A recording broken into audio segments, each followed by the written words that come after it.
दोस्तों नमस्कार, हाजिर एक और नई वीडियो के साथ। और आज की इस वीडियो में हम बात करने वाले हैं राहुल भामरा के बारे में, जो कि करौली सरकार का चेला है।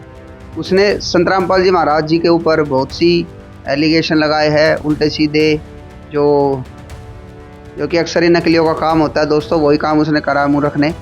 आज हम उसकी पोल खोलने वाले हैं बहुत ही प्रमाण के साथ और अच्छी तरीके से। वैसे उस बेवकूफ़ के लिए प्रमाण की जरूरत नहीं है, हमें बातों से ही, तर्क से ही उसकी बातों का जो उसके जो कुतर्क है उसका खंडन कर देंगे।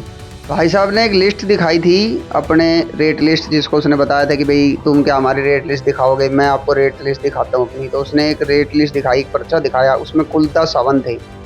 और उन हवनों को देखने के बाद ताज्जुब की बात तो ये है दोस्तों कि इन हवनों के बारे में किसी भी शास्त्र में कोई उल्लेख नहीं, यानी ये मनमाना आचरण है जो भाई साहब करवा रहे हैं।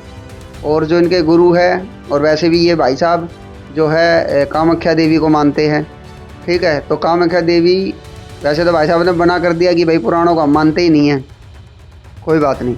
आप विकिपीडिया पे भी सर्च मारोगे ना कामाख्या देवी के बारे में, तो आपको पता लग जाएगा कि भाई वहाँ पे जो माता सती जी है उनकी योनि गिरी थी, और वहीं वो कामाख्या देवी मंदिर की स्थापना हो गई।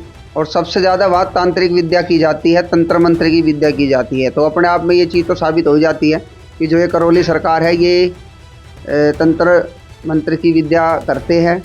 उनसे लोगों को कितना फ़ायदा होता है कितना नहीं होता है वो तो करवाने वाले जाने। लेकिन मेन बात ये थी मुद्दे की कि संत रामपाल जी महाराज जी के शिष्यों ने भाई साहब की जितनी बातें थे सबको प्रमाण सहित इसकी बातों का खंडन कर दिया।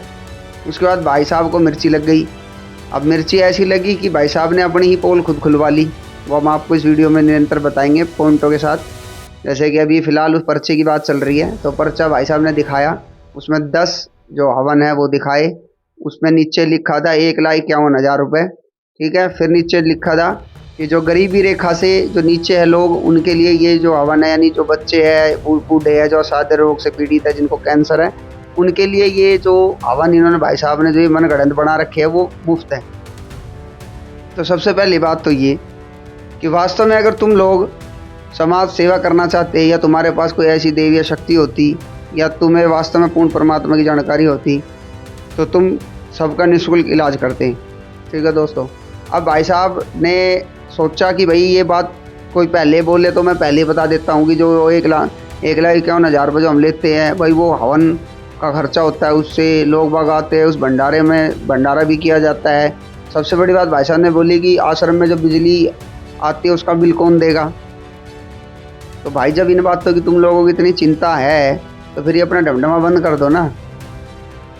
दूसरी बात, ये जो बीमारी काटने के नाम पर जो ये 1,51,000 रुपये लिया जाता है, गरीबी रेखा से जो ऊपर लोग हैं, यानी जो अमीर है, यानी इनके यहाँ भी ये पीला कार्ड और गुलाबी कार्ड चलता है मेरे हिसाब से, जिस हिसाब से भाई साहब ने ये अंडरलाइन कर रखा कि गरीबी रेखा से जो नीचे है, तो वही सरकार वाला हिसाब किताब हो गया। पीला कार्ड गुलाबी कार्ड शायद हो सकता है इनके वहाँ अपने आधार कार्ड और ये राशन कार्ड भी लेके जाना पड़ता हो लोगों को, तभी इनको पता लगता है कि भाई ये गरीबी रेखा से नीचे है और ये गरीबी रेखा से ऊपर है। तो दोस्तों सबसे महत्वपूर्ण बात तो ये है, समझने वाली बात है कि जिन बीमारियों को काटने के नाम पर ये जो 1.5 लाख रुपये लोगों से ले रहे हैं, पहली बात तो वो हवन शास्त्र विरुद्ध है। दूसरी चीज़, ये जो बीमारियां हैं, अगर कंपेयर किया जाए संत रामपाल जी महाराज जी के आध्यात्म ज्ञान से और संत रामपाल जी महाराज जी के द्वारा किए हुए अनेकों चमत्कार से, तो ये बीमारियां तो संत रामपाल जी महाराज जी से नाम उपदेश लेने मात्र से ठीक हो जाती है, बिल्कुल फ्री, कोई पैसा नहीं देना पड़ता। और जैसे भाई साहब कह रहा था कि मैं एक लिंक देता हूँ यूट्यूब चैनल का, ये भरे पड़े ये लोग ठीक हुए, तो भाई ये तो 1.5 लाख रुपए भर के ठीक हुए होंगे। हम तो मना नहीं कर रहे कि चलो हाँ हो गए होंगे भाई साहब ठीक, लेकिन कितने दिन तक? इसका प्रमाण हमारी जो पवित्र गीता जी है ना, उसमें भी प्रमाण मिलता है कि जो अन्य देवी देवताओं की भक्ति करते हैं अर्जुन, उन देवी देवताओं से मिलने वाले लाभ को भी मैं नहीं, कुछ कहने का मतलब ये है कि गीता ज्ञानदाता स्वयं कहता है कि जो देवी देवताओं की भक्ति करके जो लाभ लेते हैं ना, वो भी मैंने ही दे रखे हैं, और वो लाभ जो है नासवान है। लेकिन वो प्रमाण अभी इस वीडियो में नहीं दिखाएंगे, हम आपको नेक्स्ट वीडियो में दिखाएंगे। फिलहाल अभी हम सिर्फ एज ए रेफरेंस मौखिक बात करेंगे, ताकि इस कुतर्की की बातों का खंडन हो सके और समझदार लोग विचार कर सकें। ठीक है, तो संत रामपाल जी महाराज जी से नाम उपदेश लेने मात्र से भयंकर रोग ठीक हो रहे हैं। मर्यादा में भक्ति करने से और समर्पित भाव से जो संत रामपाल जी महाराज जी की शरण में आते हैं उनके असाध्य रोग, भयंकर से भयंकर रोग कट जाते हैं दोस्तों। इसका प्रमाण अगर आपको देखना है तो यूट्यूब पर सर्च करें ऐसे ट्रू स्टोरी के नाम से, ठीक है, और रियल स्टोरी के नाम से। ये यूट्यूब चैनल आप इन पर देख सकते हो। ये सारे वो लोग हैं जो बिल्कुल फ्री में ठीक हुए हैं, सिर्फ भक्ति करने मात्र से, संत रामपाल जी महाराज जी से नाम उपदेश लेने मात्र से ठीक हुए। अब भाई साहब ने बात करी है कि भाई संत रामपाल जी महाराज जी दान क्यों लेते हैं। तो भाई दान का ऐसा है कि दान जो है ना, हमारे शास्त्रों में भी लिखा है दान के बारे में। तो ये तो शास्त्रिक प्रमाण है कि भाई अपने गुरु को दान देना चाहिए और दान स्वयं इच्छा से किया जाता है। और भाई साहब ने एक वीडियो दिखाई संत रामपाल जी महाराज जी की, भाई देखो संत रामपाल जी महाराज जी भाई दान मांग रहे हैं, 10वां अंश यानी अपनी कमाई का 10वां अंश देने की बात कर रहे हैं। अरे तो भाई वो तो सत्संग की क्लिप है। सत्संग की क्लिप में वो जो क्लिप आपने दिखाई है वो आधी और अधूरी क्लिप है। अगर आपको दिखानी तो ढंग से दिखाते, लेकिन आपके अंदर इतना सामर्थ्य है ही नहीं कि आप पूरी क्लिप दिखा सको। संत रामपाल जी महाराज जी दान का महत्व बता रहे हैं उस क्लिप में कि भाई जो अध्यात्म से जुड़ गया उसको अपनी कमाई का 10% हिस्सा अपने दान जरूर करना चाहिए। यानी संत रामपाल जी महाराज जी उस सत्संग क्लिप में बता रहे हैं अपनी कमाई का 10वां हिस्सा दान करना चाहिए, पूरे गुरु के माध्यम से करना चाहिए। उसमें ये बात बोली है, उसमें ये तो कहा ही नहीं संत रामपाल जी महाराज जी ने कि भाई अपनी कमाई का 10वां हिस्सा मुझे दान करो। उन्होंने तो दान करने की बात करी है और पूरे गुरु के माध्यम से करने की बात करी है। अब आपको हम क्लिप दिखाते हैं कि संत रामपाल जी महाराज जी दान मांगने के बारे में क्या कहते हैं। तो एक बार ध्यान से सुने दोस्तों सारे, क्योंकि ये तो मूर्ख है और इनका काम है संत रामपाल जी महाराज जी के खिलाफ जनता को भड़काना। आप एक बार ये क्लिप सुने। भाई हमने आज तक एक नया पैसा, कोई भाई भगवान बता दे, एक नया पैसा हमने कभी किसी से नहीं कहा दान दे दे, और ना किसी से मांगा आज तक, ना मांगांगे थे अपना हमने ढूंढवा बंदा करना पड़ दियो। जो मांगे सो बढ़वा करिए, दर दर फिर अज्ञानी और जोगी जोग संपूर्ण जिसका तो मांगना पीवा। तो देखा दोस्तों, संत रामपाल जी महाराज जी ने बिल्कुल क्लियर कर दिया कि ना एक नया पैसा आज तक मांगा और ना कभी मांगेंगे। तो ये है वास्तविक सच्चाई जो संत रामपाल जी महाराज जी अपने मुख कमल से बता दी। दूसरी चीज़, ये लोग क्लिप दिखाते हैं जिसमें संत रामपाल जी महाराज जी के आश्रम में कुछ दान पेटियाँ रखी हुई है। अरे भाई तुम्हें वो दान पेटियाँ तो दिख गई, क्या तुम्हें वो सामाजिक कार्य नहीं दिखाई दिए जो संत रामपाल जी महाराज जी समाज के लिए कर रहे हैं। फिलहाल 11 आश्रम है संत रामपाल जी महाराज जी के पूरे विश्व में। 11 आश्रम होने के बावजूद हम अभी फिलहाल सिर्फ एक आश्रम की बात करेंगे जो हरियाणा में धनाना में है। उस आश्रम में संत रामपाल जी महाराज जी के द्वारा कम से कम 9-10 बसें चलाई गई है जो कि बिल्कुल निःशुल्क है। यानी भगत जगत जो भी लोग संत रामपाल जी महाराज जी के आश्रम में आते हैं उनको लाने और ले जाने तक की व्यवस्था बसों द्वारा बिल्कुल फ्री है, निःशुल्क है। ठीक है दोस्तों। दूसरी बात, जो वहाँ के स्थानीय लोग हैं, जो माताएं, जो बहनें, जो बच्चियाँ जो स्कूल जाती है, कॉलेज जाती है, उनके लिए स्पेशल बस अलग से चला रखी है संत रामपाल जी महाराज जी ने, जिसका कोई किराया नहीं लिया जाता। एम्बुलेंस की सेवा संत रामपाल जी महाराज जी के द्वारा धनाना गांव में दे रखी है। आस पड़ोस के जो गांव है उनमें दे रखी है संत रामपाल जी महाराज जी ने। ठीक है, तो ये तो पहला कार्य हो गया संत रामपाल जी महाराज जी द्वारा। और इसके अलावा संत रामपाल जी महाराज जी के साल में 6 बड़े बड़े भंडारे होते हैं जिनमें रक्तदान शिविर लगता है, आँखों की, दांतों की फ्री जांच होती है, उनका इलाज होता है, उनकी दवाइयाँ, चश्मों से लेकर हर फैसिलिटी फ्री दी जाती है संत रामपाल जी महाराज जी के सानिध्य में। इसके अलावा भंडारा बिल्कुल निःशुल्क, आने जाने की व्यवस्था निःशुल्क। अगर आश्रम में कोई रुकता है तो उनके लिए जो वहाँ सोड़, गद्दे, तकिया, रजाई वगैरह वो बिल्कुल निःशुल्क दिए जाते हैं। यहाँ तक कि बाथरूमों में नहाने के लिए जो साबुन लगती है, जो तेल लगता है, वो भी बिल्कुल निःशुल्क संत रामपाल जी महाराज जी की तरफ से दिया जाता है। यानी आने से, जाने से, रहने से, खाने से, पीने तक की व्यवस्था संत रामपाल जी महाराज जी के द्वारा आश्रमों में बिल्कुल निःशुल्क दी जाती है, कोई एक पैसा नहीं लिया जाता। इन मूर्खों को ये चीज़ दिखाई नहीं देती। और हर समागम में संत रामपाल जी महाराज जी के सानिध्य में हजारों बेटियों का निःशुल्क और बिना दहेज के विवाह रमणी की जाती है। क्या इन मूर्खों को ये चीज़ दिखाई नहीं दी? इसके अलावा कोई आपदा आ जाती है, कोई प्राकृतिक आपदा आ जाती है, उसमें संत रामपाल जी महाराज जी के द्वारा निःशुल्क सेवाएं भेजी जाती है। खाने की व्यवस्था की जाती है, दवाइयों की व्यवस्था की जाती है, दूध की व्यवस्था की जाती है, जो कि आपने देखा भी होगा कोविड के समय में, और जो भी बाढ़ आई थी उस टाइम पे, जो प्राकृतिक आपदा आई थी उस टाइम पे संत रामपाल जी महाराज जी के द्वारा सारे कार्य निःशुल्क किए गए। यहाँ तक कि कोई वर्ग है, चाहे वो किसी भी जाति धर्म से बिलोंग करता हो, अगर वो किसी भी तरह से प्रताड़ित किया जा रहा है या उसके साथ कोई भी अमानवीय व्यवहार किया जाता है, तो उसमें संत रामपाल जी महाराज जी के द्वारा सहयोग दिया जाता है।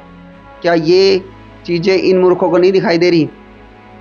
अब इतनी चीज़ें जो संत रामपाल जी महाराज जी की हमने बताई है कि उनके द्वारा ऐसे ऐसे समाज में कार्य किया जा रहा है, क्या इसका आधा % भी इन मूर्खों के द्वारा या इनके गुरुओं द्वारा, जो ये इतना इतना पैसा समाज से ऐंठ रहे हैं, किया जा रहा है? अगर किया जा रहा तो हमें दिखाए और बताए कि आज तक ऐसा कौन सा कार्य किया गया है जो ये मुंह उठाते और चले आते और संत रामपाल जी महाराज जी के बारे में बिना जाने सोचे समझे कुछ भी अनाप शनाप बक देते हैं। इन लोगों को शर्म नहीं आती, शर्म। और ये ऐसे आके मुंह चलाते हैं जैसे कि बस इन्होंने पता नहीं कितने बड़े कार्य कर रखे हो। संत द्वारा किए हुए कार्यों की कभी संत बड़ाई नहीं करता और ना ही किसी की संत निंदा करते। संत रामपाल जी महाराज जी का कार्य है समाज को एक करना, समाज में फैली बुराई को खत्म करना, समाज में फैले पाखंड को खत्म करना और अपने धर्म शास्त्रों के अनुसार सद्भक्ति प्रदान करके मोक्ष देना। ये सभी कार्य संत रामपाल जी महाराज जी द्वारा किए जा रहे हैं। फिर भी कुछ लोग ऐसे हैं जिन्होंने धर्म को धंधा बना रखा है। उन लोगों को सबसे ज़्यादा तकलीफ संत रामपाल जी महाराज जी से आज के समय में, क्योंकि इन जैसे नकलियों की, करौली सरकार वालों की, अभी बीच में शंकराचार्य का एक चेला भी आया था, उन जैसे लोगों की, इनकी सबकी दुकानें बंद हो रखी है। इनको समझ में नहीं आ रहा करे तो करे क्या, और कुछ समझ में नहीं आ रहा तो ये संत रामपाल जी महाराज जी के खिलाफ उल्टी सीधी वीडियो बनाने लगे। उनसे भी कुछ नहीं हो पा रहा, उल्टा ये अपने ही पोल खुलवा रहे हैं समाज के सामने। मतलब एक तरफ तो संत रामपाल जी महाराज जी इतना परोपकार का कार्य कर रहे हैं, संत रामपाल जी महाराज जी से लाखों करोड़ों लोग जुड़ रहे हैं, नशा छोड़ रहे हैं, चोरी जारी चकारी भ्रष्टाचार सब त्याग रहे हैं, सद्भक्ति में लग रहे हैं, परमात्मा की भक्ति कर रहे हैं, सब प्रकार उनको आर्थिक मानसिक शारीरिक सब लाभ हो रहे हैं, और ये चीज़ें इन लोगों से बर्दाश्त नहीं हो रही। ये जो राहुल भामरा जैसे नकली है, अज्ञानी लोग हैं, मतलब अपने आप में बड़े शर्म की बात है, इनको शर्म आनी चाहिए। कुछ भाई कमेंट बॉक्स में आके कमेंट करते हैं भाई शर्म तो आपको आनी चाहिए। भाई ऐसा हमने ऐसा क्या कार्य कर दिया जो हमें शर्म आनी चाहिए? तो एक चीज़ तो बताओ। मतलब उल्टा चोर कोतवाल को डांटे वो हाल है इन लोगों का। एंट्री के नाम पर ये कूपन काटते हैं, ये रिचार्ज करते हैं, बताओ। और क्या कह रहे हैं कि भाई इससे एक डाटा स्टोर हो जाता है, हमें पता लग जाता है। अरे संत रामपाल जी महाराज जी के आश्रम में भी तो लाखों लोग आते हैं, करोड़ों लोग आते हैं भाई, वहाँ तो कोई फीस नहीं दी जाती इस बहाने से। मतलब तुम लोगों ने हर चीज़ में बहाना ढूंढ रखा है कि कोई ऐसा कहेगा तो हमें उनको ये बहाना बताना है, कोई ऐसा कहेगा तो ये बहाना बताना है।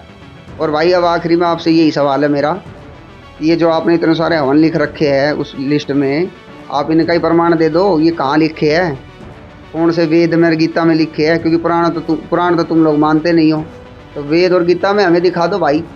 और तुम हमें वेद में ही ये दिखा दो कि वेद में जो हवन यज्ञ तुम बता रहे हो वो कौन सा हवन यज्ञ भक्कड़ बाढ़ के लकड़ी जला के उसमें ये हवन सामग्री डाल के सुहा करना लिख रखा है? कौन से वेद में, कौन से मंत्र में, कहाँ लिखा हमें बताओ ज़रा।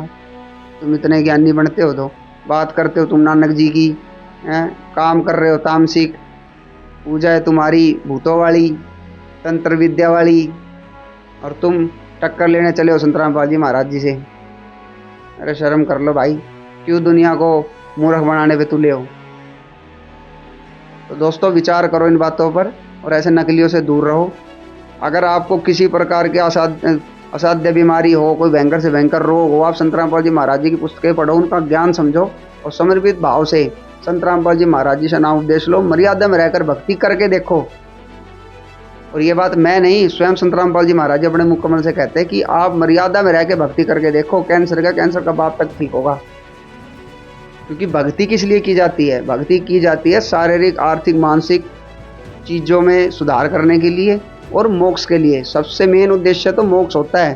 संत रामपाल जी महाराज जी अपने सभी सत्संगों में बताते हैं कि मनुष्य को अपने मोक्ष और अपने कल्याण के लिए भक्ति करनी चाहिए। बाकी चीज़ें तो आपको रुंगे में दी जाएगी। बाकी चीज़ें रुंगों में दी जाएगी का मतलब ये है कि आर्थिक, मानसिक और शारीरिक जो लाभ आपको चाहिए होते हैं, जिनके लिए आपको 1.5 लाख रुपए देने पड़ते हैं, एंट्री के नाम पे 100 रुपए की आपके कूपन कटते हैं, ये सब चीज़ें तो फ्री में मिलेगी आपको। और विश्वास ना हो तो करके देख लो। तो दोस्तों आज के लिए सिर्फ इतना ही, मिलते हैं अगली वीडियो में, तब तक के लिए धन्यवाद।